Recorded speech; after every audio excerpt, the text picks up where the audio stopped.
pues bienvenidos nuevamente a su programa de Notus Política. En esta ocasión, pues nos agrada mucho la invitación que nos hace el doctor Rafael Bustamante, director del CINVESTAR. Doctor, muchas gracias por la invitación que nos hace aquí a sus instalaciones.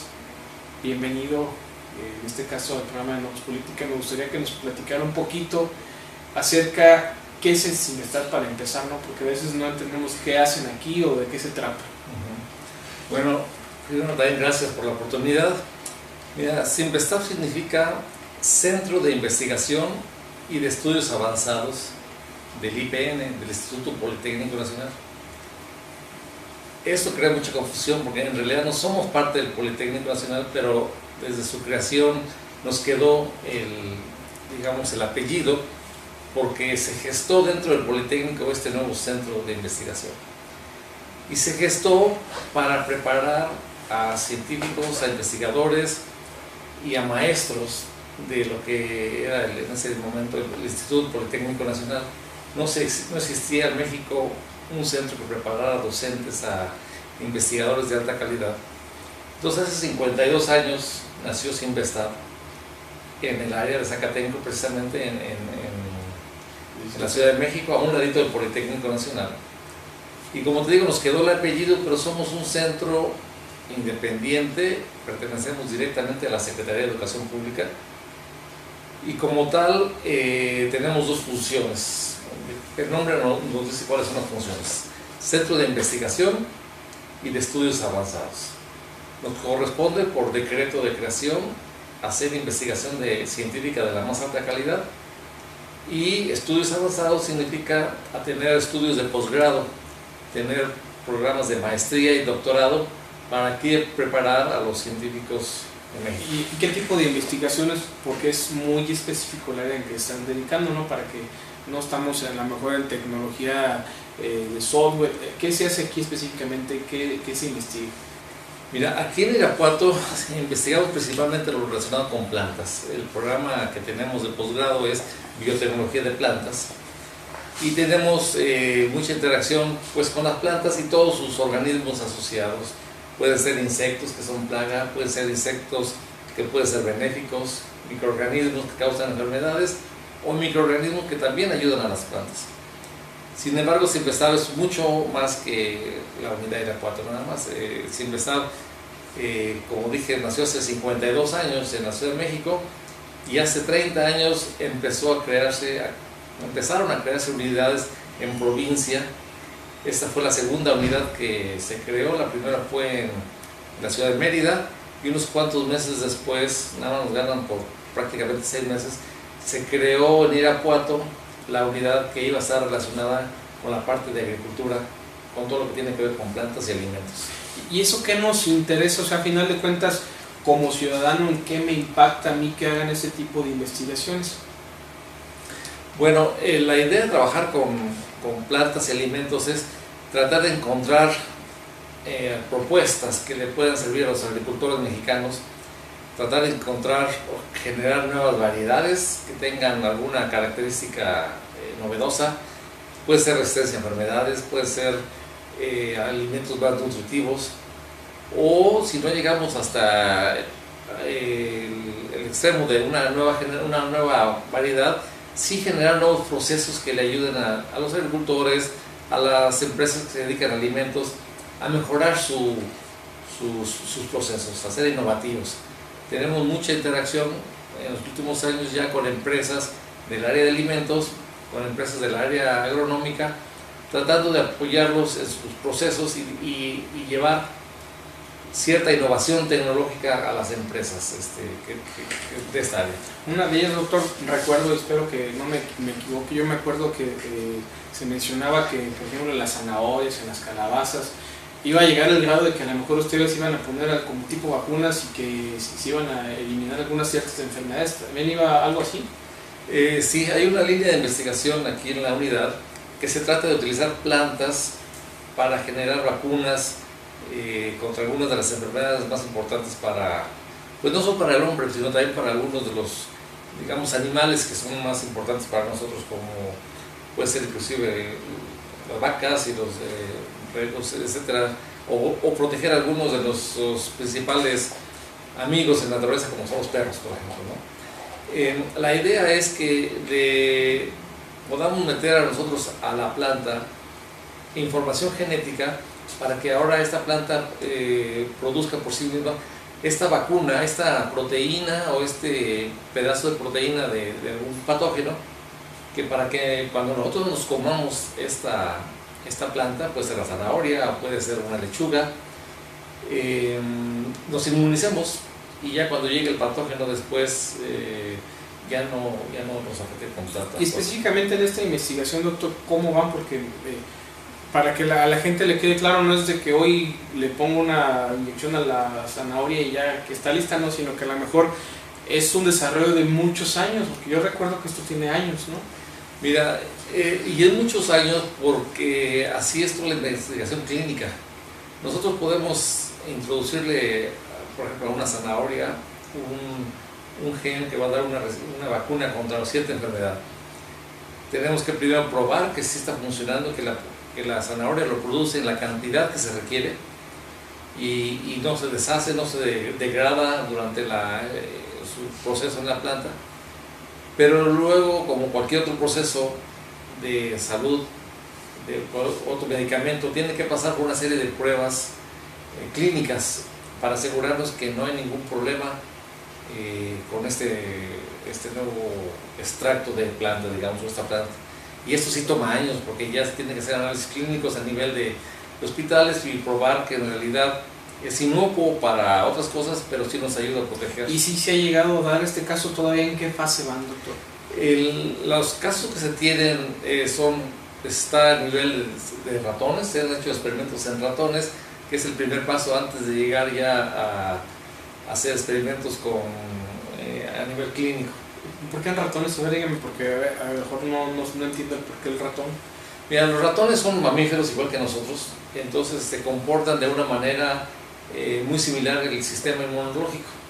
Entonces, si nosotros esperamos que al comer una zanahoria funcione, pues lo primero que hacemos es alimentar al ratón con esa zanahoria, y al ser un mamífero también tiene que ser de una manera igual.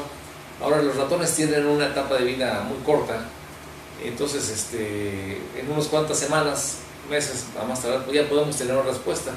Si hiciéramos con animales más grandes que tardan 4 o 5 años, exactamente, los resultados tardarían todavía mucho más. Y además, pues es mucho más fácil manipular a un ratón, obligarlo a comer un cierto tipo de alimentos que animales más grandes. Entonces los ratones pues también nos ayudan, son muy interesantes manipularlos. Doctor, le hacemos una pequeña pausa. Nos encontramos en las instalaciones del CIMBESTAD. A mi costado tengo al director del CIMBESTAD en Irapuato. Recuerden nuestro Twitter, @periódico Notus, en Avenida Revolución 186, interior en la zona centro de Irapuato. Regresamos.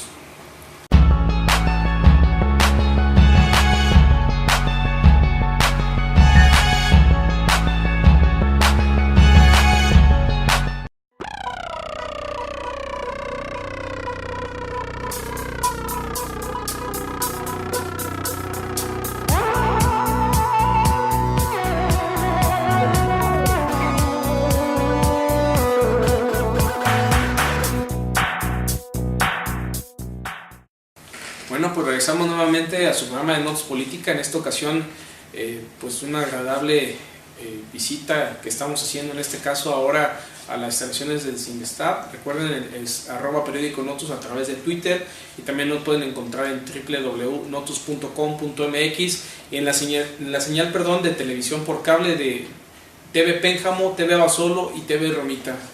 Doctor, regresando nuevamente al tema que estábamos hablando ahorita de las investigaciones que se están haciendo, ¿nos podría ampliar un poquito la información? Si hay algunas investigaciones que ya están por concluir, algunas que se estén haciendo. Ya hace rato me decía que había 48 investigadores aquí en el CIMBESTAD.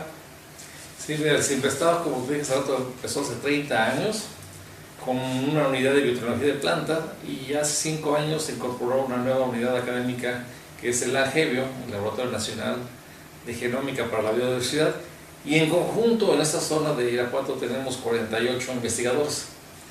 Cada uno de ellos tiene su propia línea de investigación, a veces hasta 2 líneas de investigación, pero La investigación es un continuo.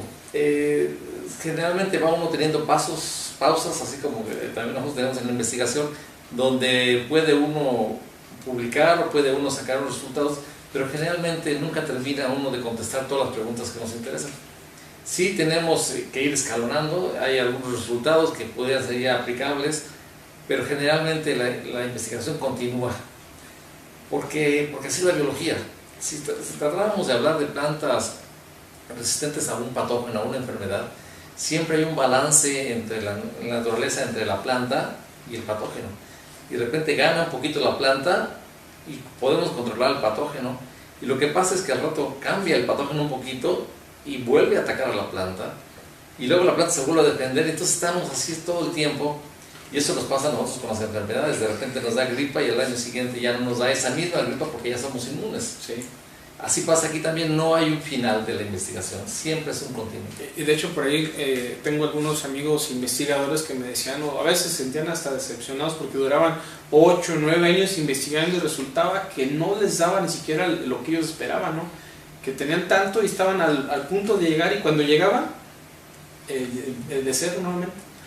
Sí, difícilmente llega de cero porque aprendiste mucho. Si consideramos que la experiencia y el aprendizaje que se lleva, aunque los resultados no sean los adecuados o los que tú esperabas, de todos modos se genera un conocimiento que te va a servir para la siguiente experimentación. La siguiente vez que te planteas un proyecto dices, ya no le voy a hacer por este lado porque ya sé que por ahí no funciona. Entonces no todo es perdido porque la gente aprende, se capacitan estudiantes, se prepara gente en todo el proceso. Entonces siempre aprendemos algo, ¿no? Doctor, en el Langevio, algo muy interesante, yo ahorita le comentaba aquí a Aldo, que es el que está grabándonos, que cuando yo vi el proyecto inicial era pues que desde la carretera no se veía qué es lo que estaba ocurriendo y que abajo estaban los laboratorios. ¿Por qué se hizo de esta manera? ¿Qué es lo que se hace ahí en ese Langevio? Mira, la idea original del arquitecto Enrique Norten, que es quien diseñó estos edificios, él le llamaba así, enterrar los edificios. Y aparentemente esto lo tomó en un viaje que hizo, una idea donde se veía que esos edificios enterrados tenían un mejor control de la temperatura y internamente es uno de los problemas en estos lugares porque tenemos mucho equipo, tenemos un sol que es muy fuerte en ciertas épocas del año aquí en el Bajío, entonces se gasta mucho en refrigeración, en aires acondicionados. Entonces su idea era enterrarlos para que se mantuviera mejor la temperatura interna y como lo hacen en algunas prácticas, en algunos desiertos, por ejemplo, en Australia hacen las casas también abajo. Y entonces la idea es que con estos edificios semi-enterrados o enterrados se controla mejor la temperatura y no vamos a gastar tanta energía en tratar de enfriarlo, ¿no? ¿Y si ha funcionado como tal? Sí ha funcionado, hay cosas que no se pudieron hacer como el proyecto original. Él quería hacerlo totalmente enterrado, también inclusive en el techo, tener jardines y tener sí. Sin embargo, el problema que tenemos aquí en el Bajío, en esta zona de México, es que en una época del año puede llover tanto que esa humedad a la larga también puede empezar a tener problemas de filtración y teníamos miedo que a la hora de tener pues, todo enterrado, inclusive con los techos llenos de jardines, por más que impermeabilizáramos y controláramos la humedad, la lluvia a veces es tan fuerte que íbamos a tener problemas constantemente problemas de eliminación de agua, ¿no? Entonces se decidió que enterrar nada más las paredes laterales y no la parte de arriba, los techos, por posibles problemas de agua, ¿no? Y específicamente ahí, ¿qué se hace? Yo sabía que había equipos muy sofisticados y caros, pero ¿para qué sirven? Bueno, sirven para una parte de lo que significa el nombre del Langevio, que es el Laboratorio Nacional de Genómica para la Biodiversidad. Genómica es el estudio de la información genética de los organismos en todo su conjunto. Cuando decimos genoma, estamos hablando de la información genética de una persona, de cualquier organismo.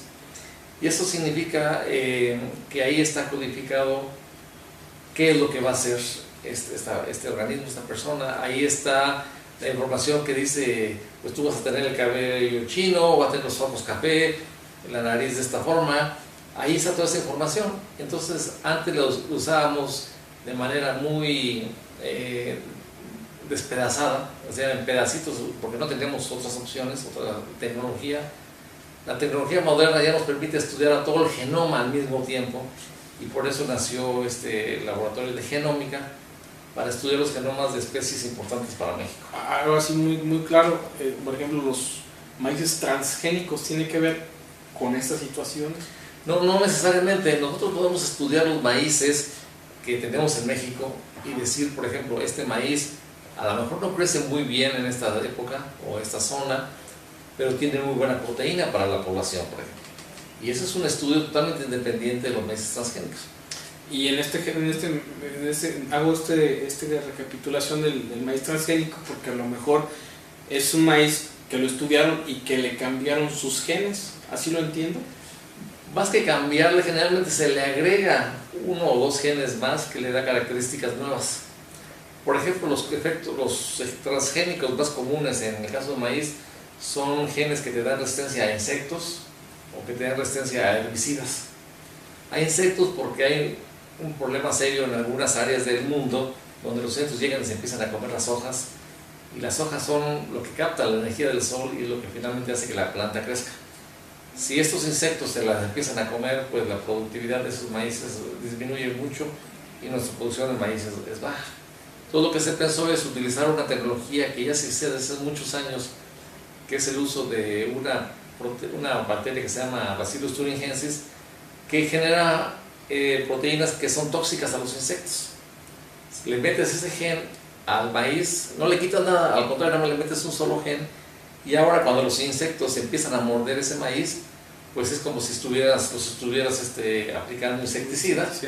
y se mata. Y es algo que no vemos, o sea, al final de cuentas como consumidor yo no veo si tiene esta planta añadido ese tipo de genes, nada más es algo que ustedes conocen.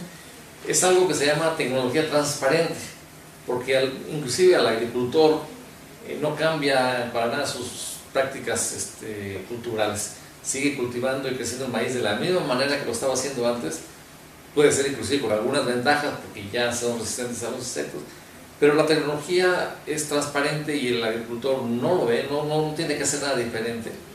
Al consumidor igual le llega, ¿no? El maíz es idéntico, difícilmente van a poder diferenciar uno de otro. Oiga doctor, vamos a una pequeña pausa porque esta parte se me hace muy interesante lo que nos está platicando. Nada más que vamos a cortar un poquito la plática, vamos a una pausa, nos encontramos en Twitter, @periódico Notus, Revolución 186, interior en la zona centro de Irapuato, www.notus.com.mx.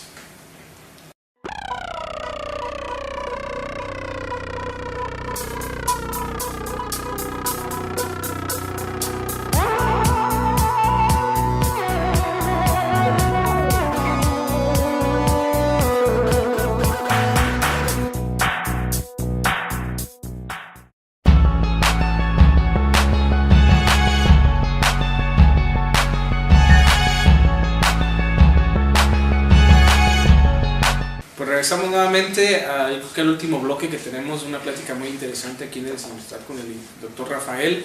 Doctor, estamos platicando un poquito de la genómica, de los genes, del Langevio, y ahorita en el inter de esos comerciales estamos platicando pues de la ética que deben de tener como investigadores, porque en algunas películas se llega a ver el caso de que pues ya transgreden a veces el gen de las películas, específicamente de las personas, y hay clones en las plantas. ¿Cómo andan las cosas? ¿Cómo se rigen? Mira, la mayor parte de los científicos serios establecidos siguen prácticas éticas muy importantes. Los mismos gobiernos prohíben ciertas áreas de investigación. Siempre surge la duda de si por ahí alguien está haciendo algunos experimentos no permitidos de manera ética o de manera legal. Eso no podemos saberlo. Inclusive no sé si se puede evitar, pues si están escondidas, pero eso pasa en cualquier otra área, no solo de la ciencia, sino de la humanidad, ¿no? De cualquier... Puede haber gente que está haciendo algo que para el resto de la sociedad no sea ética o moralmente aceptable. Lo que podemos hacer es simplemente ir generando conocimiento, tratando de generar conocimiento que venga a servir a la humanidad, que venga a servir a la sociedad, y poner un autocontrol, poner una forma de decir, esto ya está cayendo un poco en áreas peligrosas, no vamos a trabajar en eso. Me quiero suponer, doctor, que aquí mismo a alguna de esas investigaciones les brinca alguno de esos detalles, y qué hacen, o sea, mejor, no sé, los detiene, qué pasa, o sea, cómo, porque sí me supongo que dice, caray, que uno se ve que me iba a dar este resultado y me dio mejoras en X cosa que no esperaba. Sí, de repente hay cosas que surgen y son, o que no se esperaba un resultado. Por ejemplo, algo que se paró hace mucho tiempo y que se usó como ejemplo de este tipo de control era cuando empezaron a meterse los genes a las plantas, había algunas proteínas que eran muy ricas en aminoácidos que eran importantes para los humanos. Los humanos no podemos sintetizar todos los aminoácidos que son la base de las proteínas, por eso tenemos que consumirlos, tenemos que comer. Pero de repente algunos de nuestros fuentes de proteínas más importantes, en el caso de los mexicanos, la tortilla, por ejemplo, no tiene algunos aminoácidos que son esenciales. Entonces encontraron algunas proteínas de otras plantas que sí podrían ayudar a que la tortilla fuera mucho mejor alimento. Pero resultó que esa proteína pues era muy inmunogénica, que mucha gente, un porcentaje elevado de la gente a nivel mundial, reacciona contra esa proteína causando una alergia. Pero es una proteína que venía de una nuez. Mucha gente es alérgica a las nueces, sí. Y ya lo sabemos, y ahí está en la naturaleza. Simplemente lo que hace la gente es, si sabes que eres alérgico, pues no comas nueces. Pero si ahora puede haber esa proteína en un alimento que no es la nuez, pero que viene en una tortilla y tú no sabes, y empiezas a comerte la tortilla con ese gen de la nuez, pues te puede dar una reacción alérgica. Entonces, cuando se vieron esos casos, la gente dijo, bueno, estos genes que pueden tener problemas de inmunogenicidad, no los metamos. Porque primero van a causar problemas, y segundo, económicamente va a ser un desastre, porque nadie va a querer comprar esos alimentos. Entonces ahí tiene que ver mucho también la lógica y el potencial de mercadeo de esos alimentos. Entonces automáticamente esos experimentos se dejaron de hacer, no eran potencialmente viables, no eran económicamente viables, y además sí podrían causar algún posible daño a una parte pequeña de la población, pero importante, ¿no? Por ejemplo, doctor, ahorita regresándonos un poquito en el tema de las zanahorias, que y pensaba implementar un tipo de vacuna, o sea, no era zanahoria se me iba a encontrar en el mercado, ¿verdad? O sea, era zanahoria controlada, o para dejarlo muy claro eso, ¿no? Sí, esa es la idea, utilizar organismos que generalmente estén fuera del mercado potencial de alimentos para los humanos, ¿no? Zanahorias se empezaron a utilizar porque también son fáciles de controlar, no producen semilla que sea fácilmente dispersa, pero aún así se está cambiando la investigación, ya ni siquiera usar zanahoria, ni maíz, ni nada de esos alimentos que son consumidos para los humanos, sino que sean otros alimentos que generalmente no consumimos, y ahí generar las vacunas. A veces se puede también ya no solo comerse la planta en sí mismo, sino hacer un extracto de la planta y podérselo comer en cápsulas, por ejemplo, podérselo comer de otra forma, y impedir que se mezclen los alimentos normales con los alimentos que tienen vacunas. Sí, porque me puedo encontrar, voy al súper y me compro unas zanahorias, resulta que no estoy enfermo de nada y a lo mejor no me van a hacer daño, pero a lo mejor, como el desarrollo que usted estaba platicando, el día que ya me enferme de gripa, sí me va a dar así. Sí, no, la idea no era que salgan a la población en general, que salgan al mercado, sino que usar esas plantas en un invernadero muy controlado, en una situación muy controlada, simplemente para producir esa proteína y no mezclar todo eso con la cadena normal de alimentos en nuestra sociedad. Y entonces, inclusive para evitar eso, pues se empieza a abandonar esos proyectos con zanahoria, con maíz está prohibidísimo ya, porque es la base de nuestra alimentación en México, y más bien irse a otros cultivos que los humanos generalmente no consumimos, ¿no? Que ha causado mucha polémica, como el biodiesel, a través del maíz, que también se estuvo frenando ya ahora, ¿no? Parece que se frenó. Se frenó, también hubo una ley por parte del gobierno federal donde prohíbe utilizar al maíz como una fuente para biocombustibles, pero principalmente pensando en el maíz como grano, que era como lo estaban usando en Estados Unidos, es usar el grano. Sin embargo, sí hay proyectos interesantes para usar el rastrojo, por ejemplo. El rastrojo ya no lo usamos para nosotros. Es basura. Es basura, se quema, se tira. Si ahora podemos utilizar este rastrojo y en lugar de tirarlo, generar biocombustibles de ahí, pues al contrario va a ser un atractivo más para cultivar ese maíz, ¿no? Doctor, yo creo que para platicar a la gente, ahorita nos entramos bajo su invitación. Si alguien quisiera venir al CINVESTAB a conocer, ¿lo puede hacer? ¿Cómo es el proceso? Si alguien quisiera venir a estudiar, porque también hace rato me platicaba que había doctorados, que había maestrías, y me quiero suponer que hay algunos profesionistas que les gustaría conocer un poquito de esta rama. ¿Cómo se pueden acercar?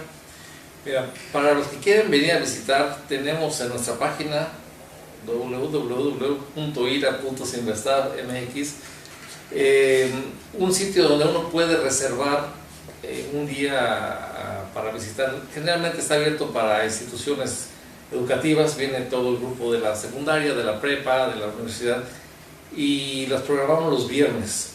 Entonces hay que visitar la página y ver qué viernes está disponible, y simplemente se inscribe y nos dicen cuándo quieren venir. Y tenemos algunas visitas más enfocadas a estudiantes que quieren venir a estudiar aquí a un maestría de doctorado. Generalmente en el verano, como esta época, vienen, les hacemos algunas presentaciones sobre los programas y ya pueden venir a ver si les interesa esta área para hacer su posgrado. Y también tenemos algunas otras visitas ya mucho más puntuales, cuando hay un grupo especial que viene con el municipio, por ejemplo, el gobierno del estado, y a veces los recibimos y les enseñamos qué es lo que se hace aquí en salud. Estamos siempre abiertos a que nos visiten para que vean qué ciencia se hace en México y lo importante que es la ciencia para México, para que al final de cuentas la sociedad esté más familiarizada con la ciencia y podamos pedirle más a nuestros políticos que apoyen más a la ciencia. Doctor, ¿tiene algún Twitter para que también algunos seguidores de Twitter nos puedan seguir? Bueno, en la misma página está ahí el Twitter, no me lo sé de memoria, pero sí, ahí está nuestra página de Facebook y nuestra página de Twitter. Ahora en Twitter pueden buscar simplemente CINVESTAB Irapuato y ahí les va a aparecer. Doctor, muchísimas gracias por habernos invitado aquí a su casa, al CINVESTAB. Igual también en Notus está su casa abierta. Ojalá que no sea la primera y la última vez que estemos con ustedes. Muy interesantes esos temas realmente, porque hay ocasiones en que no sabemos que detrás de una escuela, de una institución, de una dependencia, hay un grupo de investigadores que pues nos están ayudando a que se desarrolle mejor la situación en el mismo país. Recuerden notus.com.mx, Avenida Revolución 186, Interior Venezuela, Centro de Irapuato. Muchísimas gracias. Gracias a ustedes.